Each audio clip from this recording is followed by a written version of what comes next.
start with doing is we need to chop up 680 grams of rhubarb, or 6 cups of rhubarb, into tiny pieces. Like you with a knife.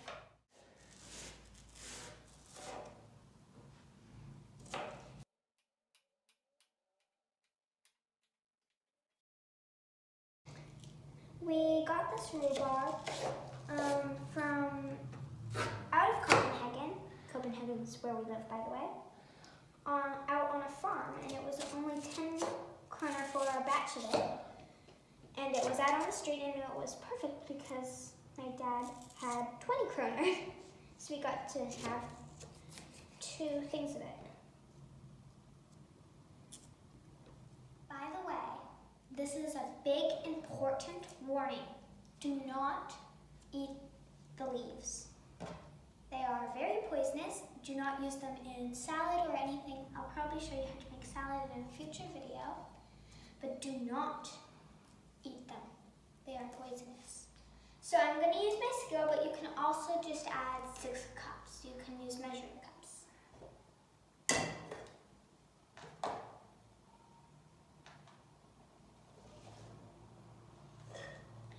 Make sure that this is washed because they could have bugs on it and stuff, and that would be gross. And make sure your hands are also washed because your hands could carry germs that could get onto it, and that's even more gross.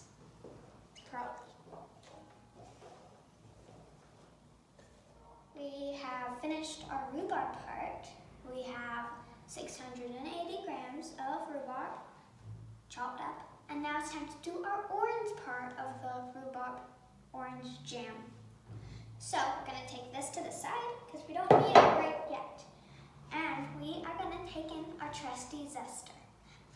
Now, for this, you need to make sure these oranges are washed because we are going to be using the outside of it by zesting it. So we zest 2 oranges and juice 2 oranges. We're going to use the medium size.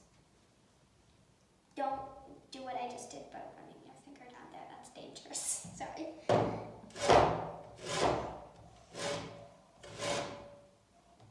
Now I have zested my oranges. Is that how you say it? Yeah, oranges. And now I'm going to add it into my rhubarb. It's very pretty against the green and the pink of the rhubarb. Now we will be adding 2 cups and 1 half cup. 2 half cups will be 1 cup. 1 half cup. So 2 cups and 1 half a cup of sugar.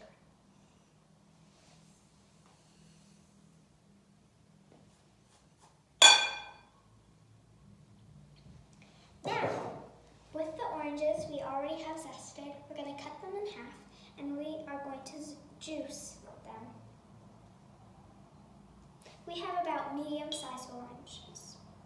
You want to try to get all of that juice out. It's very nice juice. Oh, we have this thing where we get oranges or lemons and olive oil in the mail. So these are some oranges that have come in the mail. And it's very convenient because we get a bunch of them. So we can just use them up. And there's a lot. It's fresh from the farmer, so it supports them. Now, to cut an orange, you want to cut it through the belly, not where the place where it's picked is, but through the belly. Belly of the beast.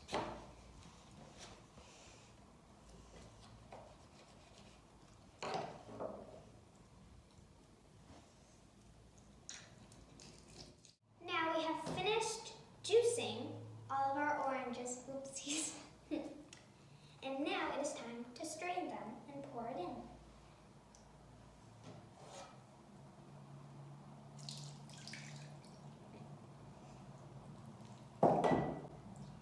We're going to take a spoon and we're going to make sure we got all of that juice out.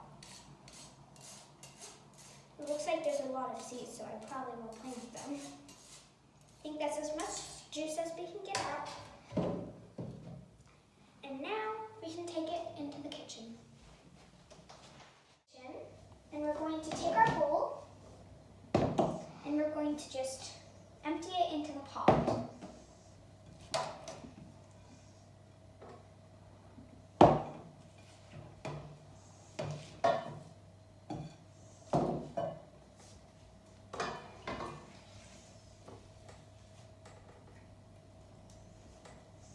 Make sure you get all of it. Well, try to get most of it.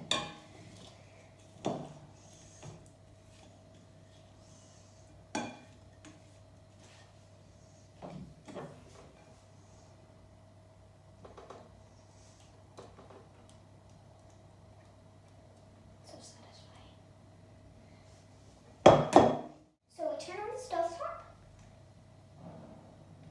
and we put it up to high heat, and when it's all bubbly and sizzly and makes the best noises, we turn it down to medium heat. Now that it's all bubbly and sizzly and fun, we're gonna destroy the fun and we're gonna have to turn it down to medium heat. Well, medium high heat. Now, our jam is at a nice consistency. We did have to leave it in a little bit longer than time to get it to this nice jammy consistency. It's nice clumpy consistency. We also have a pot of boiling water with jars in it. So I am sterilizing my jars, which means kind of cleaning them and, well, getting all of the germs out with boiling water. So we did stick a plate in the freezer for a test to see if the jam is ready. So we take a spoon and we dip it in the jam and we get a little bit and we put it on the plate. And see that it's not running everywhere when I hold it like this. So that means it's ready. Now we have let the jars boil for about, 15 minutes. Now we're going to take the jars out. Now you can always ask a grown-up for help because this part is pretty tricky. You empty it out of the water and put it on a towel so that you don't burn the wood. Now we do that with the rest of the jars. So we're keeping this water at a boil because we are going to use it again, and we're taking our jam and we're using a tiny ladle and we're going to scoop them into our jars. Do not fill them up all the way to the top because they still need room for air. Not that they breathe or anything, but they still need room for air. It's okay to spill jam everywhere as long as you have your parents' permission, and I do, so that's good because I spilled a little bit over here. Now we put the lids on. This one goes here. Seal them very tight. Now it's time to put them in the water. So to pick it up, we're going to take one of ours on the side and one of ours on the top because you do not want to get burned. And put it in carefully. Now for that part, you don't want to get burned. So I highly recommend you get an adult. I very strongly recommend it. I just get a grown-up to help you. I had my mom tell me. Mom, say hi. I just said hi. Say hi. Okay. Anyway, we have it in the water, and we need to let them sit in the water for 10 minutes, about. We've let the jar sizzle for 10 minutes. And now it's time to take them out. When you take them out, you should hear a slight popping noise.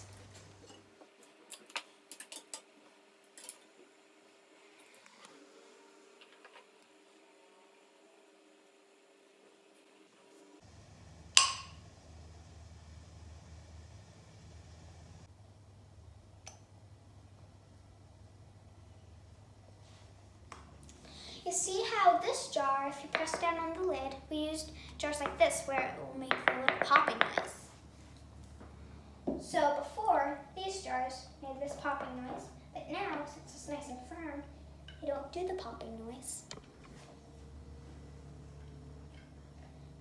And if you at home used the one that pops like this, try as hard as you will, they won't pop if they are done right. We have our jam all finished. It took quite a long time, and well, for you it probably won't, but here's the finished product.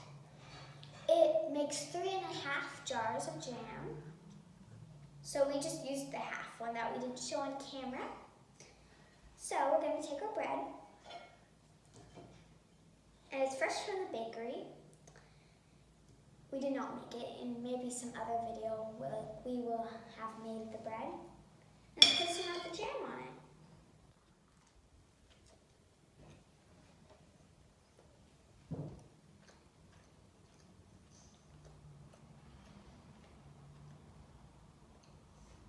It has it's sour, and then it has an aftertaste that's sweet. So you don't have too much of the sour and too much of the sweet. They're like, if you have a scale, and then there's sourness. At first it's at the bottom and it's so heavy, and the sweetness is light, and then the sweetness gets very heavy and the sourness is light, so it's perfect. Well, that's all for today. So goodbye.